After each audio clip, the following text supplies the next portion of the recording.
Louisa May Alcott, celebrated author of the book Little Women, which I loved and continue to love to this day. Phenomenally successful writer in her own era. Continues to be a successful writer and has been translated into many languages and is still talked about today. Tragic figure, arguably. Real weirdo. Very funny person. A personal hero of mine in a lot of ways. We are not talking about her today, although I may focus on something in her life in the future in other videos. No. We are gathered here today to discuss that one time in the 1840s when her parents started a commune, and little Louisa and her three sisters and their parents lived at Fruitlands. I'm here to tell you the story of Fruitlands. It's a short and sorry saga. The commune itself lasted about 7 months beginning to end. The circumstances that led to Fruitlands existing went back a long way, and the knock-on effect of Fruitlands influencing people lasted a long time afterwards. So I'll give you the context, I'll give you the antecedents, I'll tell you all about Fruitlands and what everyone experienced there and what they took away afterwards. Many years later, Louisa, who had been age 11 at the time Fruitlands started, in her adulthood would write a short story that was based on their experiences at actual Fruitlands, filtered through a lens of the passage of many years during which the family had told anecdotes about their time there to the extent that they had become able to laugh at what had gone on. The title of that story is Transcendental Wild Oats. The short story is great. I would recommend that you read it. If you would like to hear me read it out loud instead of reading it as text, you can do that. I am making a video to go with this one that's just me reading the entire short story. If ever there were a title that's a joke that is going to be ruined and made unfunny by explaining the joke, it's this one. But also the joke has been overtaken by time enough that I think I do need to explain it, so I'm gonna do it. Wild oats. The dictionary definition of to sow wild oats in Merriam-Webster online is to have many sexual relationships, particularly when one is young. Fair enough, that's how most people use it, but it's also a long way off from the application to Fruitlands that Louisa is trying to make. But in the bigger picture, to sow wild oats is to engage in a period of irresponsible behavior of whatever kind. And I think that's a fair assessment of what the short story is saying about what Fruitlands is like. People doing irresponsible things, often while trying to do the most responsible thing they have ever attempted in their lives. And the conflict between those ideals and the outcome is part of the tragedy of Fruitlands. Okay, so that's wild oats. What's transcendentalism? Wow, that is way too big of a topic for me to cover in this video and leave space for anything else. However, I'm going to try to give an overview. It's a philosophical and spiritual and literary movement that was at its height in the 1820s through 1840s, and its effects were still continuing into other movements long afterwards. Probably the top most famous transcendentalist that you might have heard of is Ralph Waldo Emerson, who lived in the same town for a long time as and was a good friend of the Alcott family. I would say the relevant parts of transcendentalism here are these. The natural world is sacred. Having an individual connection with God is important.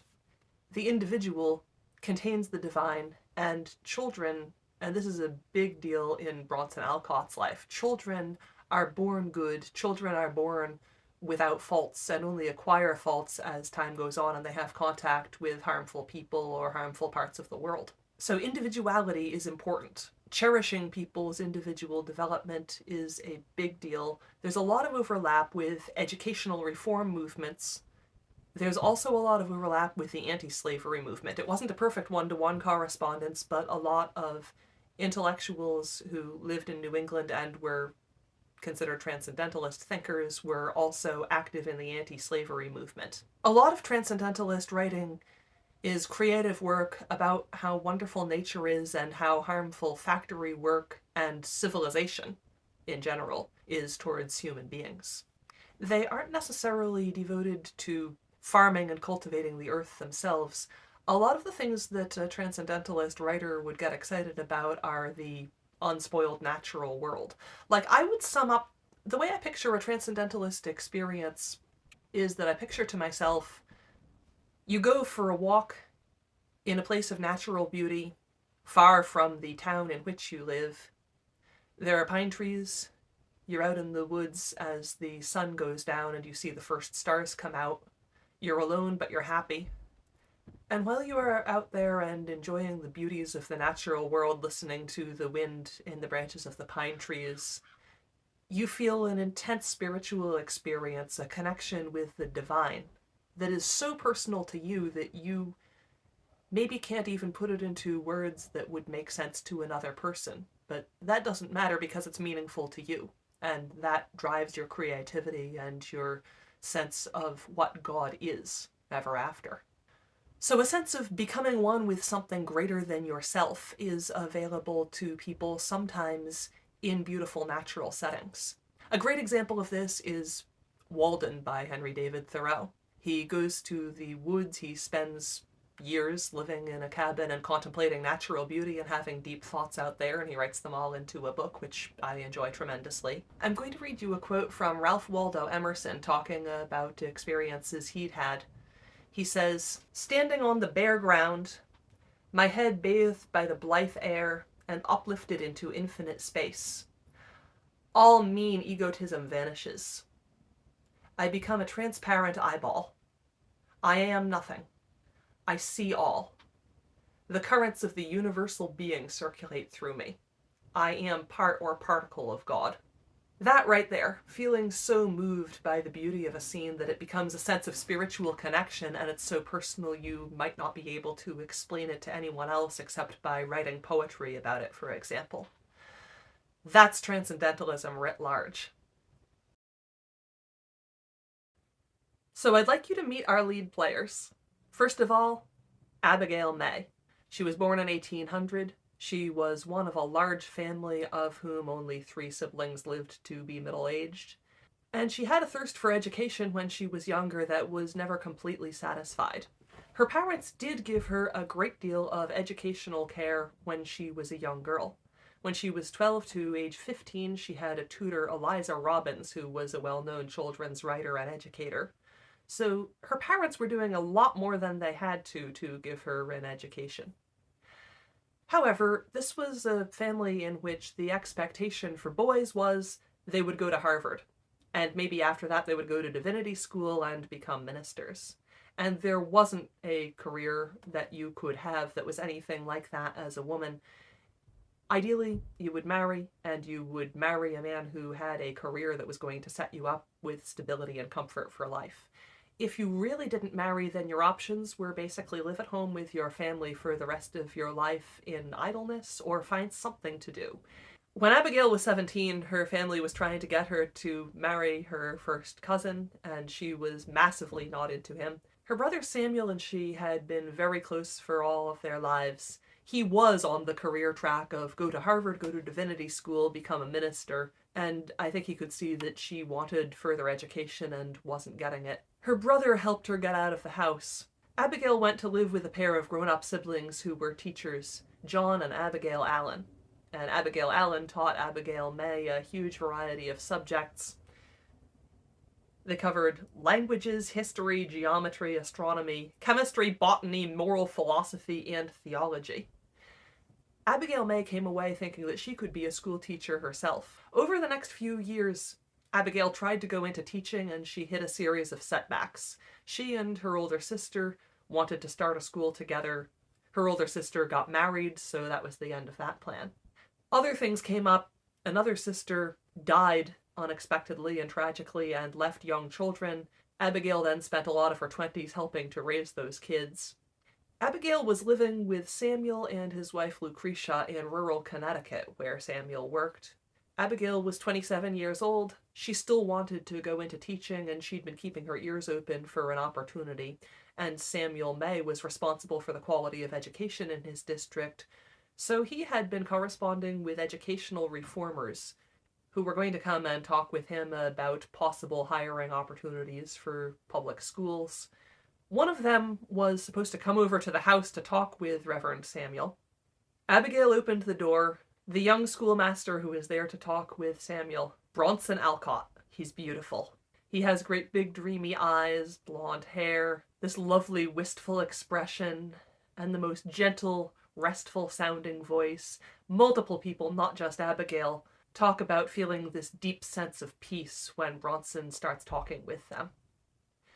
Abigail fell in love pretty much instantly. She asks him in, they have a great conversation. They go into a number of topics that she feels really intensely about, including education of young children, including education of girls. He has a lot of sympathy for her ideas. They hit it off. Then Samuel comes home and they have a great conversation too. Both Abigail and her brother are super impressed with Bronson. He's become famous for an unconventional teaching method where he makes the students detach their desks from the floor, which would usually be screwed in place, all facing forward, and he makes them circle up so that they can look at one another as they talk and not just at him. And rather than making them do rote memorization, he gets them to talk to each other. He asks them pointed questions that he then expects them to discuss and have reactions and ideas about. He brings greens into the classroom. He's very into decorating with greenery, so he will strew the classroom with leaves and hang up garlands whenever he starts teaching. Obviously, this man thinks outside the box. Bronson is $600 in debt on the day when he walks into Abigail's life. Eventually, this will become her problem as well as his. Bronson had an unconventional background himself. He never had any training in pedagogy. He never pretended to have had an extensive education from anyone except himself. So he's a self-taught educational theorist. His career has a pattern that you're going to see repeat over and over, where he gets hired as a new, fresh voice in education who is going to turn around the schooling of these young students and give them a new direction and new ambitions in their education. So he goes in, and he does his unconventional teaching techniques. And eventually this alienates the kids' parents and the school board so much that the parents start withdrawing their sons from the school, and Bronson gets asked to leave. Rinse and repeat. This happens many times, more than I could count in Bronson's career. He's right in the middle of this cycle when he first meets Abigail, so he knows that he is going to be looking for a new post soon. By the way, it's unclear to me how much self-awareness Bronson ever has about any of this cycle.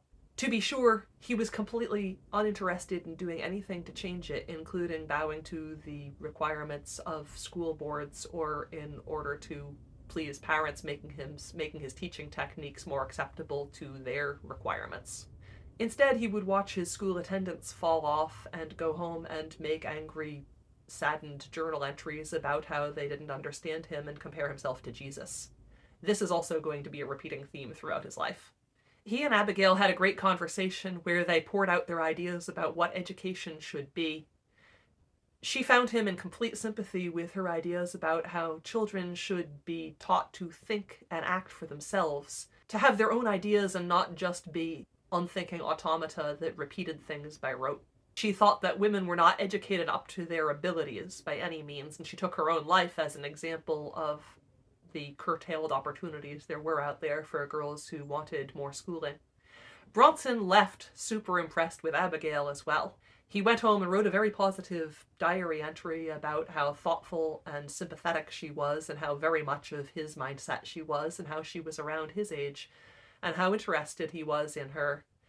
They had a 3-year courtship that happened largely through letters rather than being in person, because the exact thing that had happened to Bronson so often in the past happened to him again, and he was forced to leave his teaching post and seek out opportunities in Boston with letters of recommendation from Samuel May. He managed to find a new place at a school for young children that was being started there.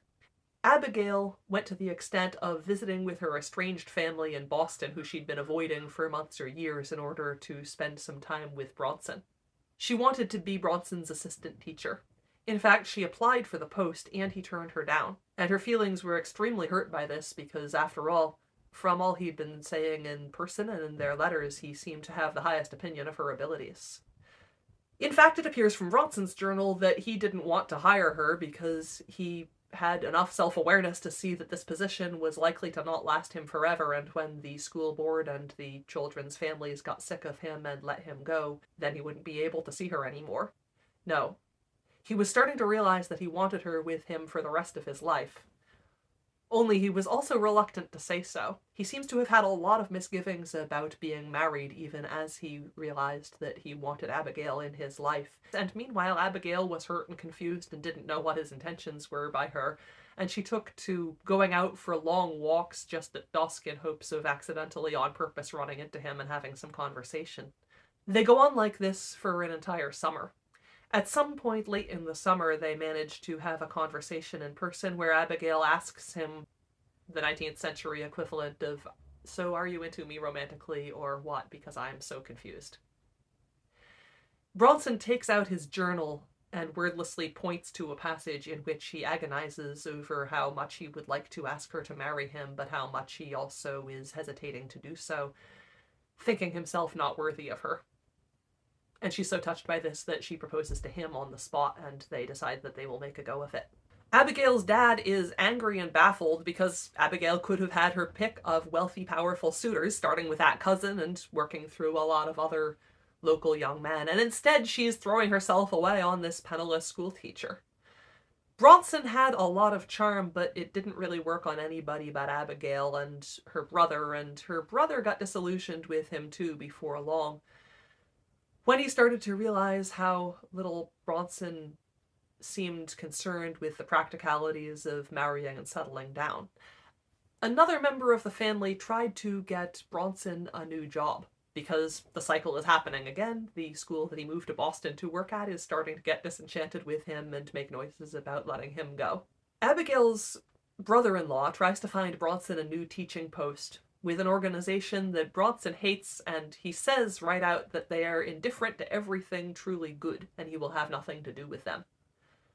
Which, I have a kind of admiration for Bronson for sticking to his principles even in the face of his in-laws being overbearing. At the same time, look at it from the other direction, and, well, what on earth is he thinking? He's going to need a job sometime, and turning down an opportunity like that seems bizarre. But still, Abigail and Bronson in 1830 get married with the support of Abigail's dad. They go back to Bronson's boarding house where he was living at the time, and they make love, and almost instantly Abigail is pregnant.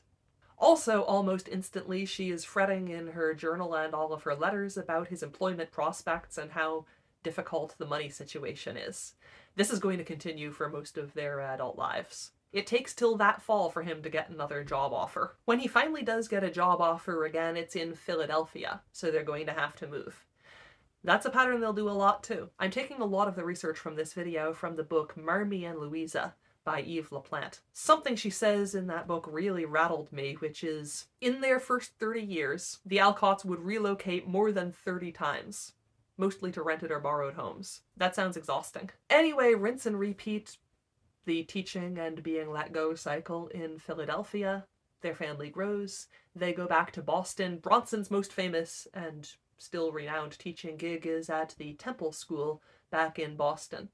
Bronson hires a teaching assistant named Elizabeth Palmer Peabody, who is known as a young children's educator. They have a falling out where she accuses him of thinking he's the only perfect being in the world, and she eventually has to leave. He does not pay her her salary. Instead, he replaces her with one of the leading lights of Transcendentalism, Margaret Fuller. I have a lot of time for Margaret, and I might make a video about her one day. She's a Transcendentalist writer, philosopher, and the editor of The Dial, which was a famous magazine that most of the Transcendentalist writers had work published in over the years. She is enchanted with the idea initially of becoming Bronson's teaching assistant. She loves it. She does it for a year. She loves it less and realizes that he's not going to pay her either, and she quits and goes to teach in Rhode Island instead. And by that time, the cycle has yet again rolled on, where Bronson has managed to alienate the families of his students so badly that he gets asked to leave. In this case, there was one inciting incident, apparently, where the kids, who Bronson is encouraging to ask questions and be curious, which I think is great, just to be clear about that. So the kids at some point ask him where babies come from. And Bronson gives a very adapted for their age talk on the facts of life. This gets out to their families, and scandalized, morally outraged parents withdraw their kids from the school in droves. Bronson was really upset by that one. I think it distresses him every time he loses a teaching position, but this one really hurt, and he had pinned a lot of his hopes on that, and so had Abigail. It's distressing to Abigail, too, and she's doing some amount of work on the side without quite admitting it, and also continuously asking her family for loans, which is distressing to her, and it's not clear how much she was letting on about that to Bronson. 1841 was a packed year for the family. Abigail gives birth to their fourth daughter. Bronson's still looking for an actually lucrative teaching position. He's not looking very hard. He's also severely depressed and having a hard time just making it through the day. Abigail is taking on sewing and shoe repair work on the side to make ends meet.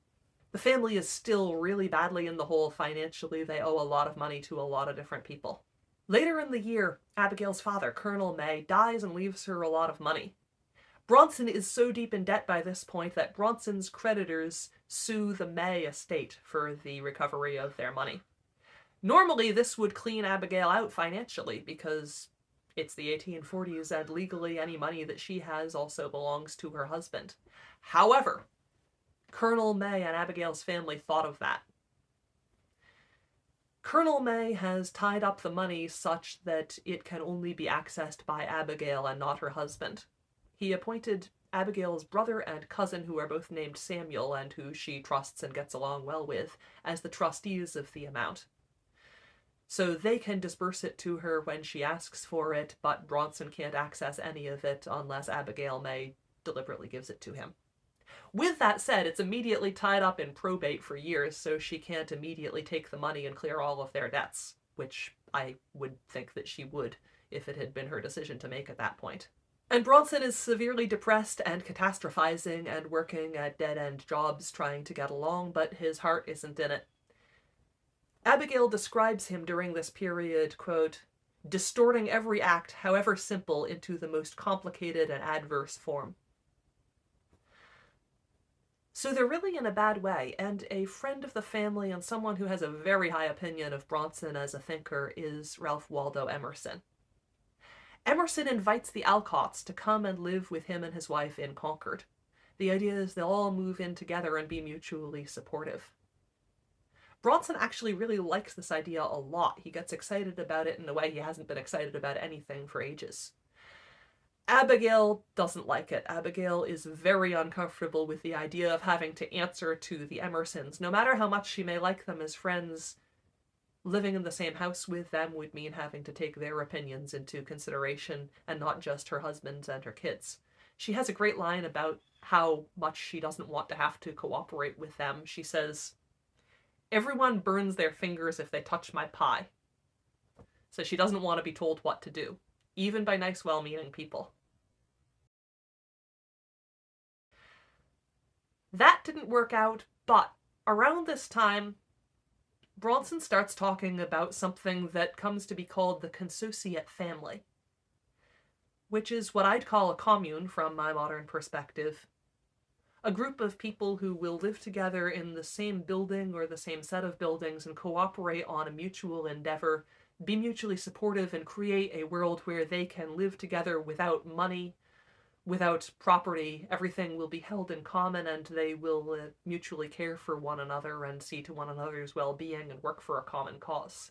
They'll all be equals. It will be as though they were brothers and sisters in the same household. They'll have a school. They'll educate their children on utopian principles. He's so fired up with this idea that he goes to England to talk with some fans of his educational methods there, because Bronson's educational approach is a sensation in England in a way that it hasn't ever really been in the US except with a few individuals. So he goes over there and he has a great time because he meets his fans. He has fans. And not only that, they've started a utopian community, including a school, called Alcott House. Everyone at the community is vegan. The school doesn't have corporal punishment. They are working on ideals that Bronson himself has helped to develop about encouraging individual curiosity and thought and children's natural good qualities instead of focusing on rote memorization and punishment, as was I cannot stress this enough, super common throughout the educational world of their day. One of his fans is an Englishman named Charles Lane.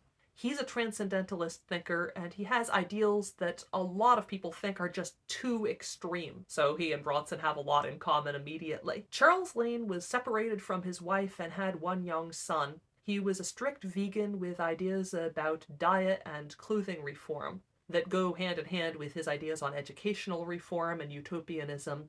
They inspire each other. They talk a great deal with other English fans of Bronson's educational reforms, and they decide that they're going to go back to the US and start an experiment in communal living together.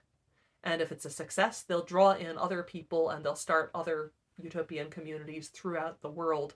The idea being that one day, perhaps with a great deal of effort and care on their parts, the entire world can live on a system that they're going to demonstrate. Bronson starts writing home to Abigail, describing this to her and telling her to look out for possible properties where they could start this consociate family.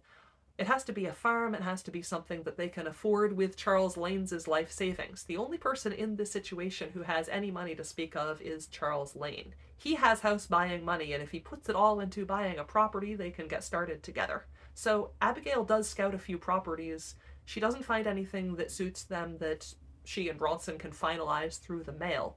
And they only do finalize it when he comes back from England with two of his British fans in tow, Charles Lane and another man who fades out pretty early. How much Abigail is into this idea is also up for debate. Something that I should explain before we go further is that Abigail kept a journal throughout most of her life, and she wrote a lot of letters, many of which were available to her family after her death from relatives and friends. However, after she died, when Bronson was old, he was thinking of writing a memoir about her, and he went through her personal papers with Louisa's assistance and got rid of all of the most sensitive topics. Picking and choosing what to get rid of, this is just me editorializing, but I cannot help but feel that he got rid of anything that reminded him of painful times or that was critical about himself. In any case, at the times of crisis and greatest stress in their lives, we don't have Abigail's input, even though she probably wrote about it. So we don't know exactly what she thought about Bronson suddenly getting lit on fire to start a commune. This is me editorializing, but she does talk in other contexts around this time about how they haven't had enough space lately and how they've been cramped and how they want to have more space to enjoy themselves together as a family. I think that if she's picturing this, she's picturing a situation where she and Bronson are running a farm together with possibly some friends and fellow thinkers staying with them and helping out, and their kids have some space to grow up and run and play and enjoy themselves and learn practical skills. The family did spend a lot of time up to that point crowded into tiny boarding house rooms together, so the idea of space and farming probably sounded great to her. I also need to emphasize that she's a city kid.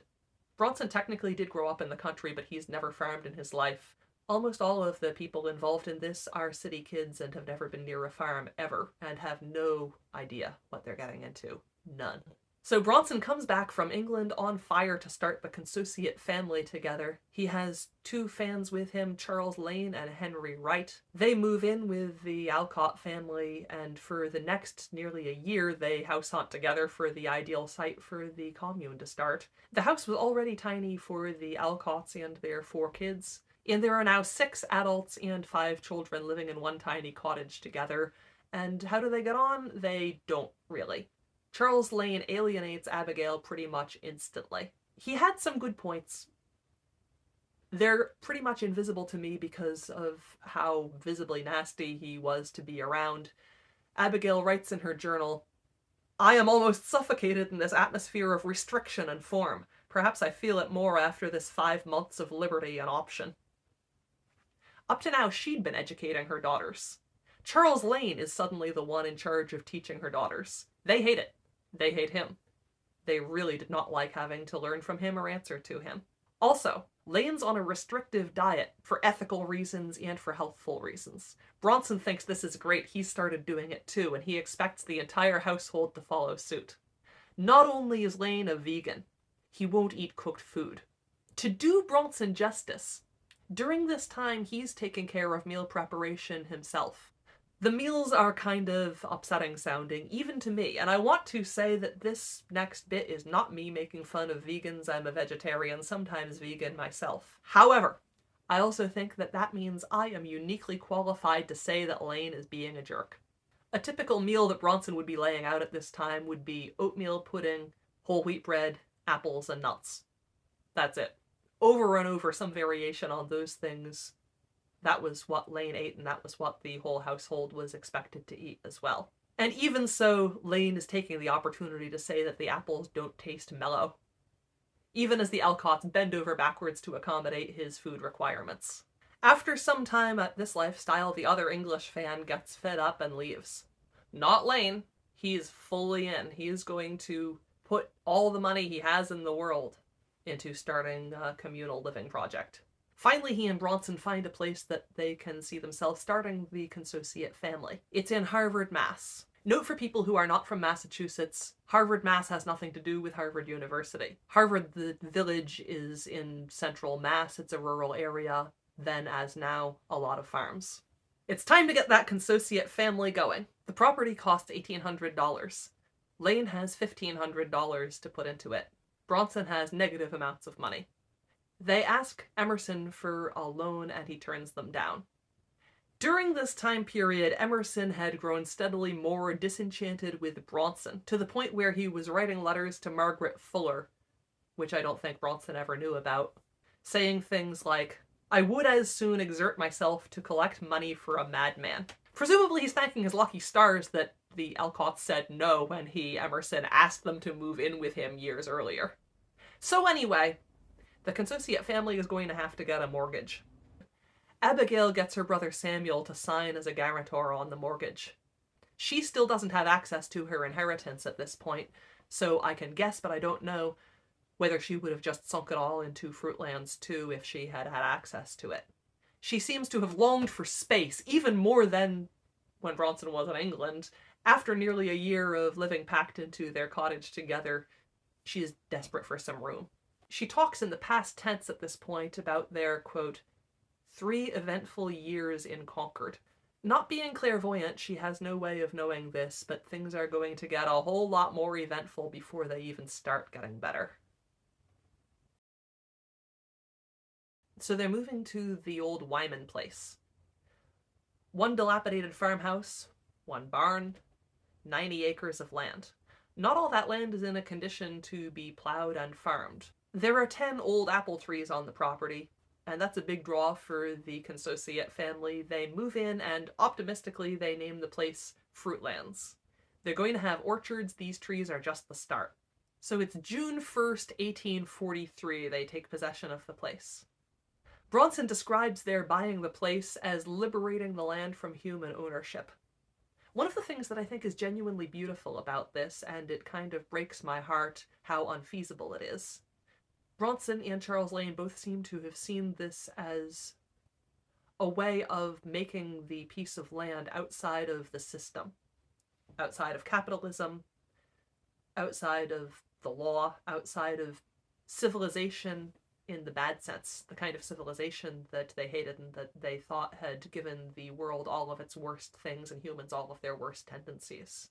Bronson and Lane both share this beautiful concept of redeeming the land from human purposes and putting it to divine use. Please note that Bronson isn't beating the allegations of thinking he's Jesus anytime soon. By the way, I know I am making fun of Bronson. To a great extent, I'm making fun of him for having a huge ego and for being insensitive to the well-being of the people around him to a point that seems cruel. Please don't get me wrong, though. I am not making fun of the concept of communal life. It appeals to me greatly.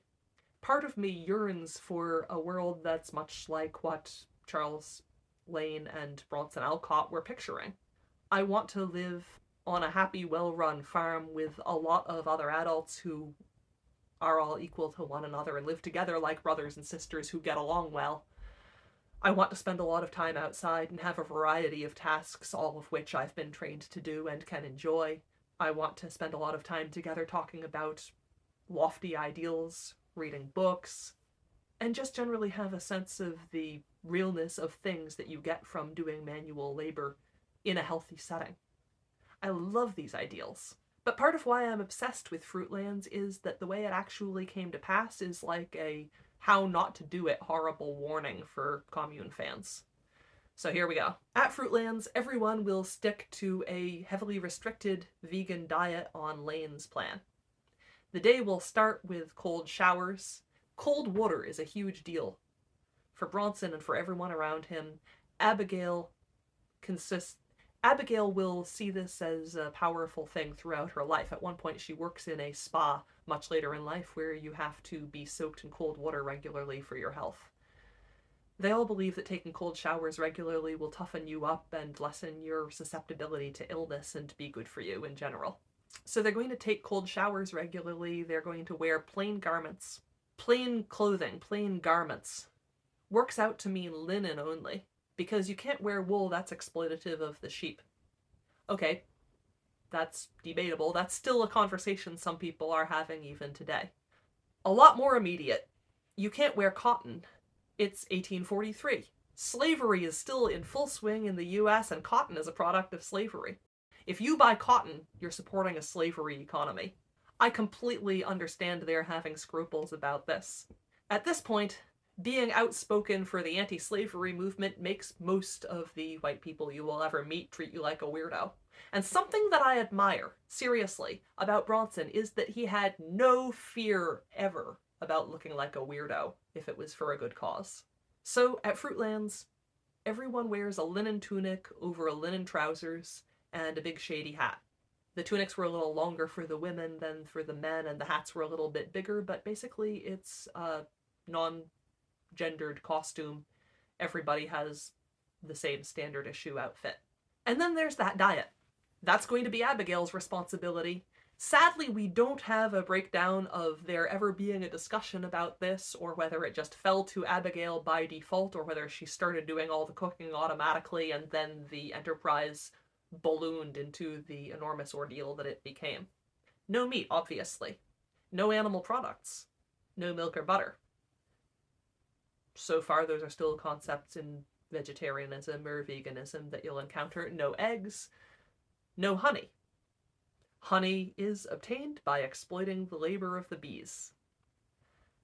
This is still a discussion that people are having about the ethical approach to honey in this, the year of our Lord 2024. Bronson and Lane were just ahead of the curve. I have strong opinions about this. We're not going to devote space to getting into them. They can't have sugar, again. That's coming from a slavery economy. No salt, no seasonings. The reason for that is they're stimulants, and stimulants are bad for you. Charles Lane has this whole elaborate system worked out that has a lot in common with dietary reformers such as Sylvester Graham.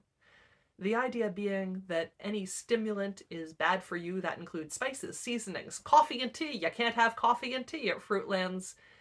Those also are unhealthfully stimulating. Abigail has precious few options for actually feeding to people. She's cooking for 11 people and counting on beans and grain and meal and potatoes, plus a little bit of maple sugar and a little bit of dried fruit. And she's expected to do all of the cooking and any chore she does by natural light, because the oil in oil lamps is whale oil.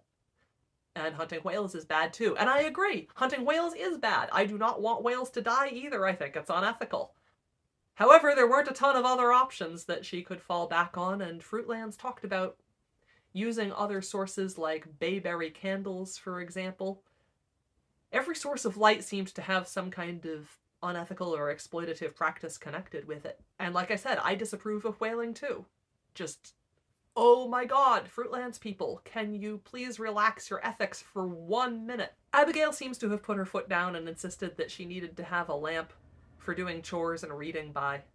It was less important in the summer when there were long days, but as the year went on, the evenings were only going to get darker and she was going to need it. And she needed to do a lot after dark because she is also doing all the laundry for everybody and also all of the mending of people's clothes, not just her kids. It has ballooned to include the entire population of Fruitlands for most of the life of the commune. She's the only grown woman. So it all falls to her. Again, we never have evidence of any conversation about whether they discussed whether this was appropriate or good. or whether she just started doing it and then the chore just expanded. The only adult who seems to have helped out Abigail in her chores was a man named Wood Abram, who Louisa gives a lot of credit to for helping do the dishes and the laundry and knead huge batches of bread to help keep Abigail going. New community members roll in very quickly to start off with. They're all religious or spiritual pilgrims or seekers in some way. There's a man who is obsessed with swearing as a spiritual process. In the short story, he is depicted as saying, "Good morning, damn you," on the regular. There's a nudist who gets asked by the other members of the consociate family to wear a poncho over his nudity. There's an enthusiast who also, later, joins another utopian community called Brook Farm. He eventually winds up converting to Catholicism and becoming a priest. One of them is the man I mentioned a moment ago, Wood Abram, whose name used to be the other way around, but he reversed it as a sign of giving himself a fresh start in life when he joined Fruitlands.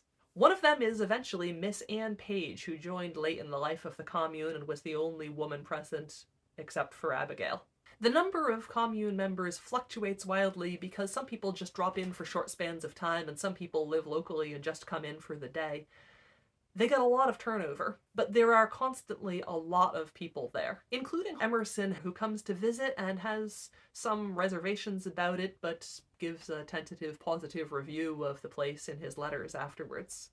And who has to cook for all these people? Abigail. And who is farming the place? Everybody. And who has farmed before? Pretty much nobody. Almost without exception, they're all coming from white-collar jobs of one sort or another, and nobody knows how to run a farm in the least. Some of the details on this I am taking straight from the short story. And I know it was written as fiction, but if you allow for the fact that she's changing the names and emphasizing the funny stuff and leaving out the sad stuff, I think it's reliable to some extent as an eyewitness record of what it was like to be a little kid on the scene, including having adults talking about stuff that they didn't think you were paying attention to at the time. Everything I'm going to report is either borne out by journals and letters at the time, or other people's accounts much later. Just to start off with, they're going to grow crops on 10 acres of the land. They're going to start a vegetable garden. They're going to enlarge the orchard by grafting and planting new trees, and they're going to add a vineyard. Just to start with the obvious, when they move in, it's already June. And you're supposed to do orchard grafting in late winter to early spring before the leaves are on the trees. Nonetheless, even though the season is inappropriate, the members of Fruitlands are grafting apple tree twigs and branches and fully expecting them to take off and provide a good harvest of apples in the fall. And that 10 acres of land isn't going to plow itself. But remember, they are not going to exploit animals. They are not going to have farm animals on this property. They turn it over with shovels by hand, or at least for a few days they start working on that. Bronson confidently expects the whole group to dig in, literally and figuratively, and soften up the whole area for planting by turning it over by hand with shovels. Note for people who have never done this, it's exhausting. I don't do a lot of upper body work, but at one point in my life I turned over about an 8-foot square area of garden bed in order to clear out the weeds and plant stuff in it. It was exhausting. By the end of it, my arms felt like they were made of rubber bands and my thumbs were covered in blisters. Also note, they're trying to grow garden vegetables for themselves to eat, but they don't have farm animals on the property, so they don't have manure that they can put on the garden beds, so the vegetables don't do too well because no fertilizer. Only one person involved with Fruitlands knows what he's doing on a farm. He was a local farmer who still had property outside of Fruitlands, but he just came over for the day, it sounds like, to pass the Sabbath together sometimes and to visit whenever he could in order to help the Fruitlands folks get started. Abigail refers to him in her letters as Beard Palmer, for it is he. Joseph Palmer, local farmer, enthusiastic beard wearer, man with a strong sense of self-confidence. He never met a utopian movement that he didn't like. And he is there as a kind of big brother mentor figure to Bronson and Charles Lane in order to get them settled right and get them farming in an efficient way. He's the reason that Fruitlands eventually acquires an ox and a cow.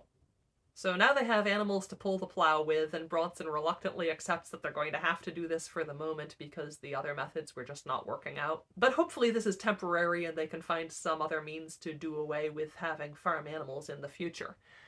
At the moment, that cow is also in milk. And one of the only downsides to having Joseph Palmer on your side is that he insists on milking that cow and having a good drink every so often because he can't go vegan entirely right away. Charles Lane really doesn't like that, but they also can't do without Joseph Palmer's support. So every so often he just goes in the barn, milks, and has himself a nice drink of milk. There's one other woman eventually, Anne Page, who is the only other grown woman to get involved besides Abigail.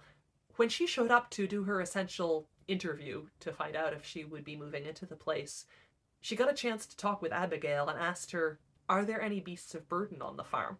Reasonable question, right? Abigail said the only directly bitter thing that I have seen her say about the place, her answer was, "Only one woman." Paige moved in anyhow despite hearing that, and she managed to avoid becoming the second beast of burden, and I think that's great, honestly.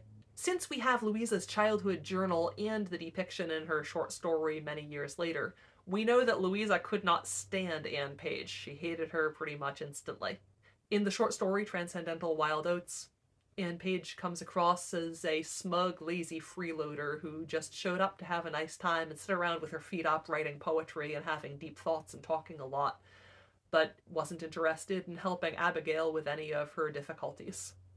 To defend Louisa from charges of internalized misogyny, those were also all behaviors that most of the men on the place were doing, and she does give the men a hard time for those tendencies as well. Anne Page eventually leaves because she was caught hoarding cheese, and at one point she went to a neighbor's house to have dinner and they had fish on the table and she had a little bit of fish. One of the kids, and we don't know which kid this was, but I choose to believe that Louisa is saying that she herself did this just because she hated Miss Page so much, ratted her out to Charles Lane, and Charles Lane raked Anne Page over the coals for eating the flesh of a living being. Anne Page packed up her trunk in a huff and returned to the world, quote, "where fishes' tails were not forbidden fruit." However, just for some contrast with this, Abigail actually seems to have liked Miss Page and gotten along well with her for a lot of their time together. They had at least one deep conversation that Abigail wrote in her journal about afterwards, and as part of it, she reports on Miss Page saying, "A woman may live a whole life of sacrifice, and at her death meekly says, 'I die a woman.' A man passes a few years and experiments on self-denial and simple life, and he says, 'Behold a god.'"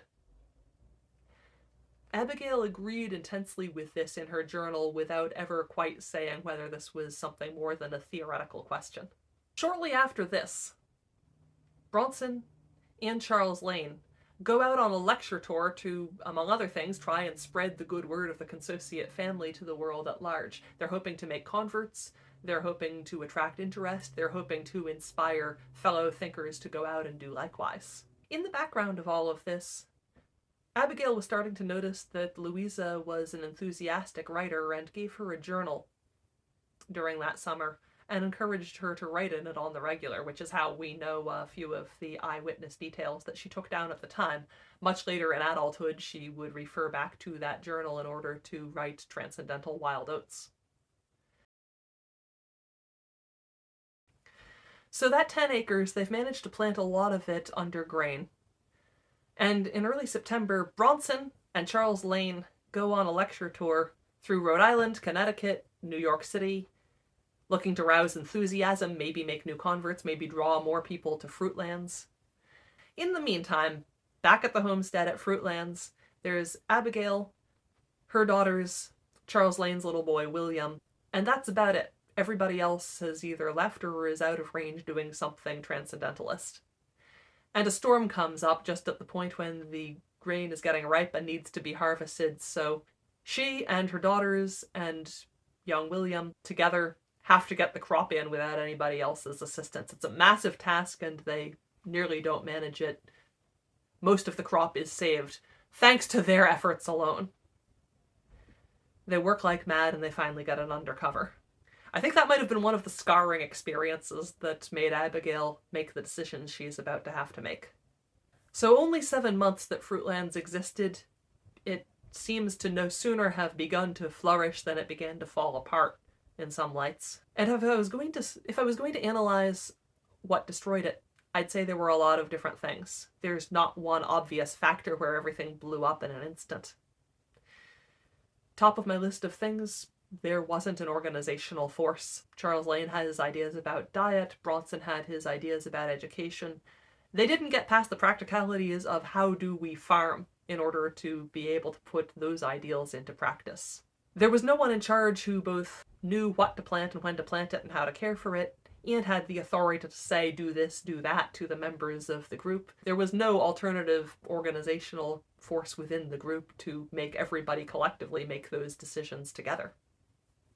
So no one taking responsibility for how the farm ran. Please note that one of the ideals that Bronson went into this with is individualism, including encouraging people to do what seems good and correct to them, which is great in some respects in some parts of life, like it's a worthy goal for an educator.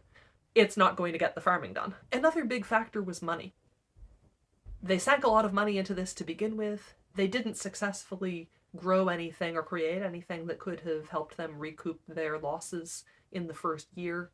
And I think that's inevitable. I don't think that's the sign of a failed enterprise. Goodness knows, if you start a business, in the first year, you're apt to sink a lot of money at the start and then to lose more money as you learn how to do what you're doing and operate at a loss for some time, and maybe months or years down the line, you start turning a profit or seeing some non-monetary return on what you've put into it.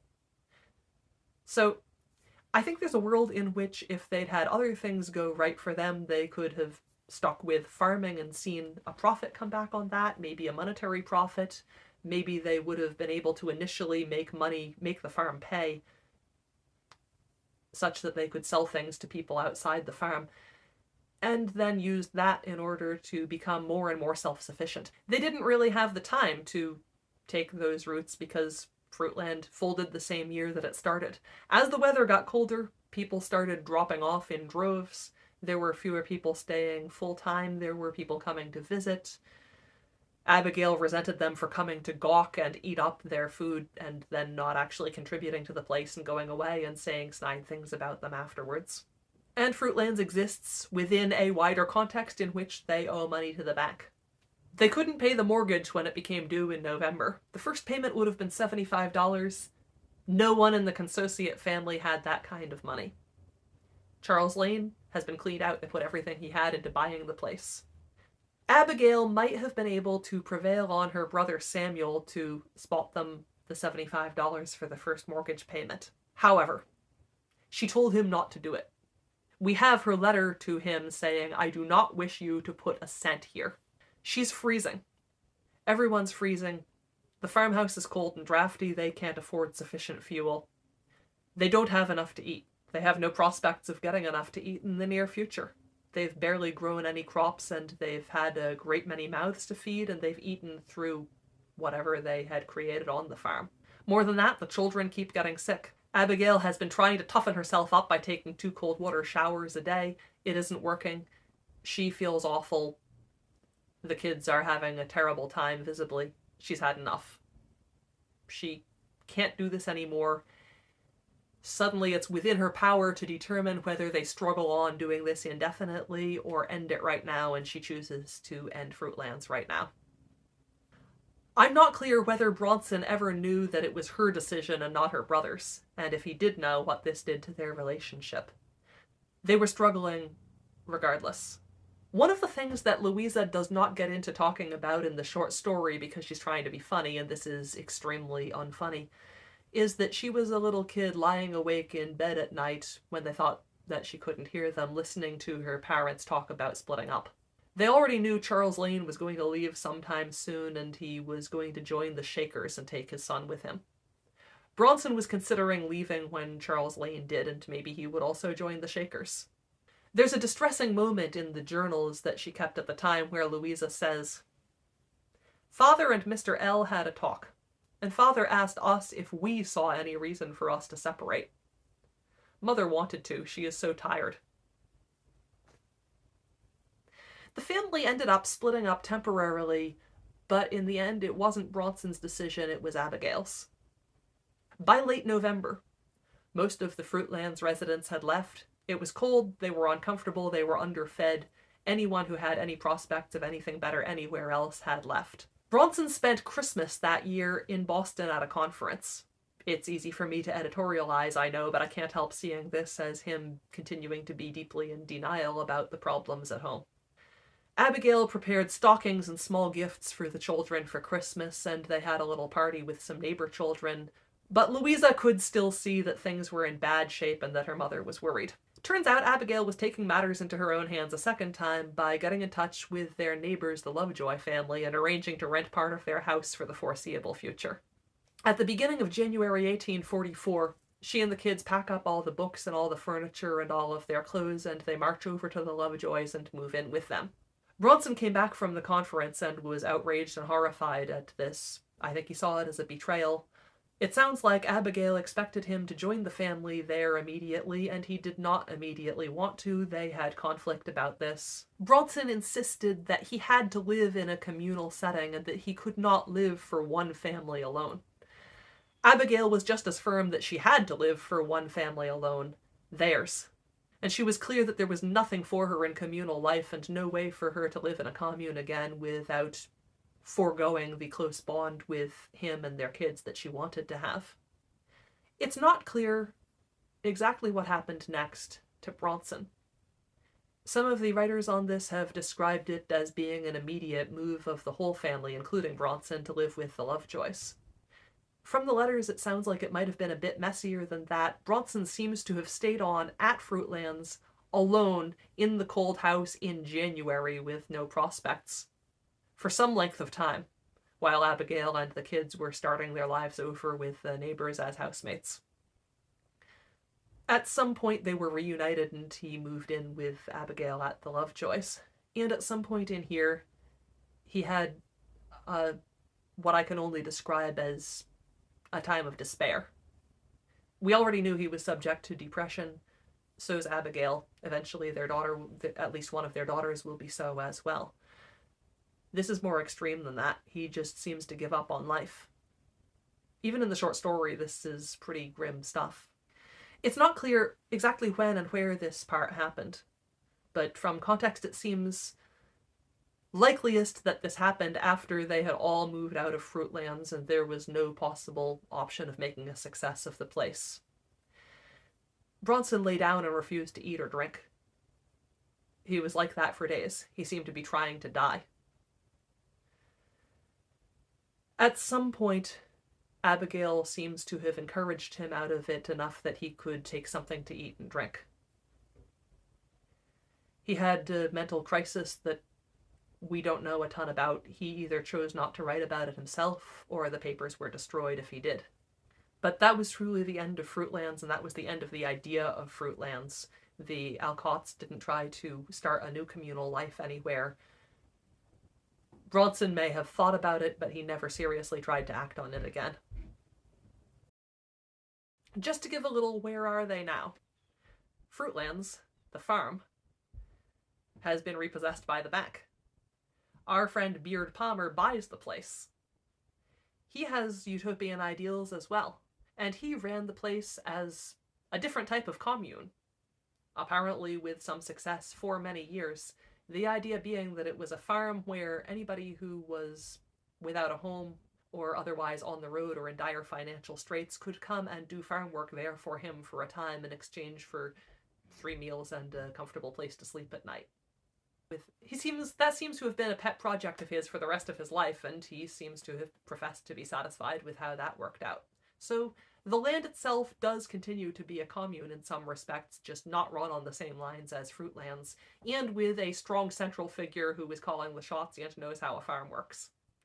Remember how I said Charles Lane was going to the Shakers? He decides pretty much immediately that he doesn't like the Shakers either, and he quits. By the way, that's so common that the Shakers have a word for it. When somebody wants to come to the Shakers at a difficult time in their lives, or because they don't have a place to go or a place to work, and then they immediately quit as soon as they have prospects of getting out, that's called being a winter shaker. Charles Lane does a winter shaker. He tries to start a completely different experiment in communal living in New Jersey. That doesn't work out either. He goes back to England and, to my surprise, remarries and has 5 more kids. And that's about it as far as the historical record on Charles Lane. And the Alcotts. Bronson, as the next step in his career, starts traveling to give what he calls conversations, which are small private talks where he holds forth on the ideals of transcendentalism and his life philosophy, and people pay to come and be engaged in conversation with him. So part lecture, part discussion circle. It doesn't pay very well. He does long lecture tours that keep him traveling for months at a time. Sometimes he loses money doing this, sometimes he just barely breaks even. On one occasion, he comes home with $1. That's all that he has to show for months on the road. Abigail threw herself into doing a wide range of jobs to make ends meet over the ensuing years. She became a social worker. She ran an employment agency. At one point, she became the personal care assistant for a developmentally disabled young woman. Overlapping with that, she moved to Maine, and she became the head of the women's staff for a water cure establishment. Still later, she ran a boarding house in Beacon Hill in Boston. As soon as they could work, her 2 eldest daughters got jobs as well. The elder became a teacher and continued so in several different settings. The second daughter, Louisa, tried teaching, hated it, did a series of different jobs that were likewise unfulfilling and off-putting. The only skill that she seemed to really be good at and enjoy and have a prospect of making some money from was writing. And all her life she'd been encouraged by Abigail to write in her journal. She had written poems when she was younger that the family enjoyed. She'd always been encouraged in this, but I don't think even Abigail foresaw that this was going to be her prime source of income. In her mid-20s, she started publishing work. She would publish short fiction and poems and get $5 or $10 a piece, most of which she was sending to her mother. Insofar as there was a happy ending for the trials and tribulations of the Alcott family, it's this. Eventually, Louisa became a phenomenally successful published author, and no one in the family ever had money troubles or instability ever again because she saw that they didn't. In 1859, she placed a story in The Atlantic magazine for $50.